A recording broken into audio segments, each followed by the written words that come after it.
terima kasih atas kesempatan yang telah diberikan pada pagi hari ini kepada kami. Sebelumnya, berbicara mengenai batik, batik adalah kebudayaan nasional Indonesia yang telah diakui oleh dunia. Namun, pada kenyataannya, batik mengalami krisis di dalam negara, yaitu terkait dengan penurunan pemakaian atau terkait dengan minimnya penguatan asli dari bentuk budaya tersebut, yaitu dengan cara batik yang berubah-ubah motif dengan mengakulturasi dari budaya-budaya lain. Oleh karena itu, kami dari tim Namira mengusung berdirinya sebuah pabrik dengan judul Namira Tekstil yang akan berperan sebagai wadah penguatan budaya tersebut. Sebelum itu, izinkan kami memperkenalkan diri terlebih dahulu. Saya Ketua Tim Nisa Arumsari. Berikut rekan saya. Saya Lambreta Ayam Lucia Silvas. Saya Mira Dwi Ayu. Pada kesempatan kali ini kami akan membahas dengan detail mulai dari alasan penciptaan perusahaan hingga proyeksi keuangan yang akan kami rancang ke depannya. Untuk alasan kenapa kami menciptakan perusahaan tersebut, kemudian tujuan dan juga sasarannya akan dibahas oleh rekan saya yang bernama Mira. Kepada Mira kami persilahkan.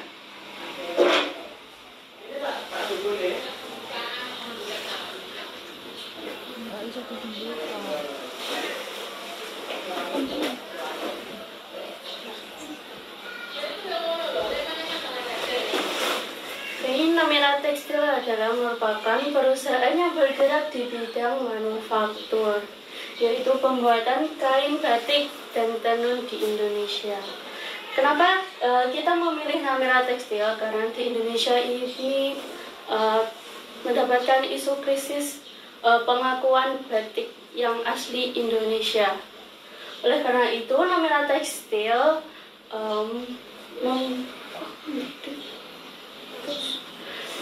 Namira Tekstil ini perusahaan tekstil lokal yang bergerak di bidang produksi dan penjualan kain batik dan tenun yang berada di Indonesia. Kami bekerja sama dengan pembatik lokal dan tenun yang berada di daerah Yogyakarta.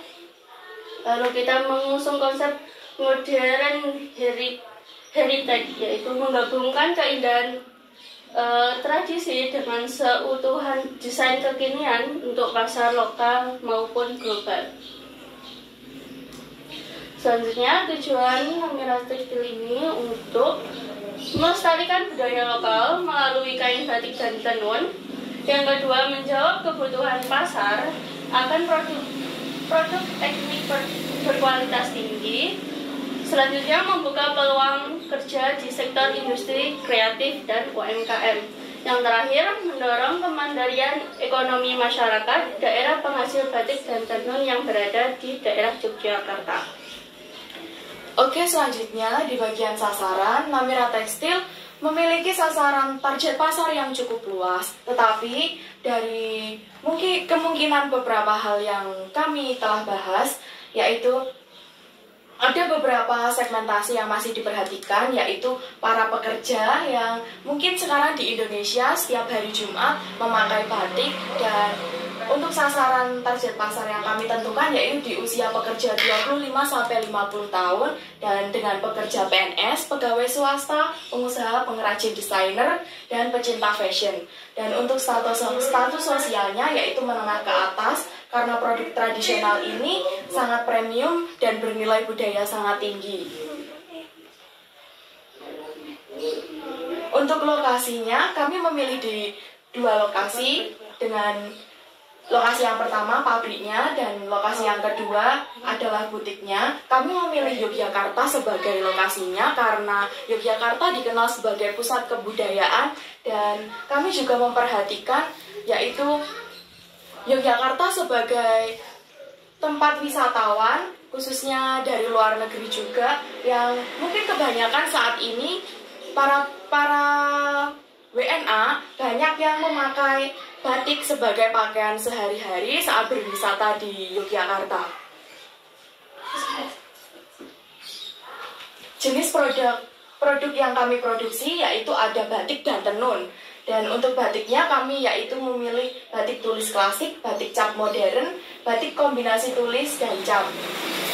Dan yang kedua ada tenun, yaitu kami memilih tenun Troso, tenun ikat Nusa Tenggara, dan tenun songket Sumatera. Kami memilih dua hal ini karena mungkin batik masih banyak dipakai di wilayah Indonesia, dan sedangkan tenun mungkin masih jarang juga.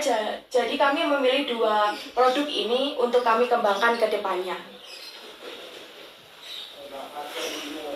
Baik, terima kasih kepada Ayang dan juga Mira atas penjelasannya. Selanjutnya kita akan membahas terkait proyeksi biaya yang tentunya akan menjadi sumber utama di mana perusahaan ini bisa berjalan.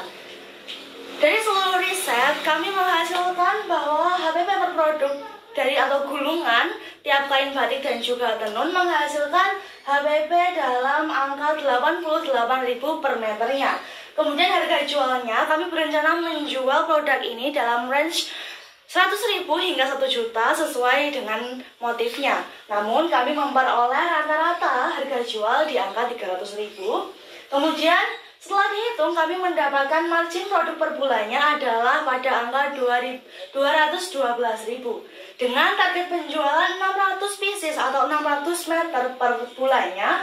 Kami mendapatkan total penjualan pada angka 180 juta dengan HPP 52.800.000 dan menghasilkan keuntungan kotor pada angka 127.200.000, 120.200.000. Kemudian setelah dihitung kembali dan dikurangi dengan biaya tetap serta biaya variabel sebesar 60.700.000, kami akan menghasilkan laba bersih bulanan dengan rata-rata 66.500.000 rupiah. Dengan keuntungan tersebut, kami akan mengembalikan modal utama atau modal asetnya dalam jangka waktu 3 bulan. Setelah itu, tentunya perusahaan membutuhkan sebuah struktur organisasi untuk menggerakkannya.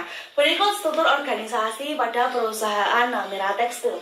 Yang pertama, saya sebagai direktur perusahaan, dan yang kedua rekan saya, Ayang, sebagai manajer produksi yang akan membawahi 3 tim, di antaranya adalah tim batik, kemudian tim lapisan dan pengecatan, dan selanjutnya adalah tim pengeringan dan juga packing. Kemudian pada tahapan yang kedua ada rekan saya juga Mira pada manajer keuangan dan administrasi yang akan membawahi kasir. Dan selanjutnya ada Kalingga sebagai manajer pemasaran dan membawahi tim customer service. Tentunya yang terakhir adalah research and design yang akan dipegang oleh Nurul Handayani. Itulah penjelasan kami terkait apa yang akan kami lakukan dengan perusahaan bisnis ini, rancangan-rancangan kami terhadap bisnis Namira Tekstil. Kami harap teman-teman sekalian mau untuk menyumbangkan, mau untuk berinvestasi pada perusahaan kami agar perusahaan ini dapat terrealisasi dan dengan benar menjunjung dan menjadi wadah pengembangan batik dan juga tenun sebagai identitas bangsa. Sekian dari kami, apabila ada salah ataupun lebihnya, kami mohon maaf. Wassalamualaikum warahmatullahi wabarakatuh.